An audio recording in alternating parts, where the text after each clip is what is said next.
নমস্কার বন্ধুরা, কয়েকদিন একই রকম ভিডিও শেয়ার করছিলাম, নিশ্চয়ই তোমাদের খুব বোরিং লেগেছে তাই না? তাই আজকে স্বাদ বদলের পালা। আজ তোমাদের সঙ্গে শেয়ার করি একটি পুজো বাড়ির ভোজ, যেটা ছিল আমারই পিসিমণির বাড়িতে। প্রথমেই দিয়েছিল পুজোর ফল, চিড়ে প্রসাদ, আর ছিল লুচি, সুজির হালুয়া ও পিঠে। জানো তো, যেগুলো আমি কোনোটাই নিইনি।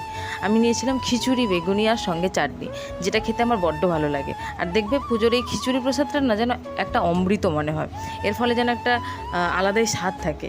আমি দুইবার চেয়ে নিয়েছিলাম। আর জানো তো, ঠাকুরের গান শুনতে শুনতে বসে বসে এরকম খিচুড়ি প্রসাদ খেতে আমার বড্ড ভালো লাগে। আর আমরা তো আজকাল চেয়ার টেবিলে বসে খেতে খেতে মাটিতে বসে খাওয়ার স্বাদটাই ভুলে গেছি। আজকে যেন সেই স্বাদটাও খুঁজে পেলাম। আর এই যে দেখো, আজ পিসিমণির বাড়িতে কার্তিক ও লক্ষ্মী পুজো হচ্ছিল, সাথে ছিল ষষ্ঠীমঙ্গল গান। কার কার ভালো লাগে গো এরকম গান শুনতে? আমার কিন্তু বেশ ভীষণ ভালো লাগে, কারণ এই গানের মাধ্যমে ওরা কিন্তু মা ষষ্ঠীর সমস্ত তথ্য আমাদের সামনে তুলে ধরে। সে যাই হোক, খাওয়ার শেষে আমি খাবারের এঁটো তুলে আজকে খাওয়াও শেষ করলাম। চলো বাই, কালকে দেখা হবে আবার।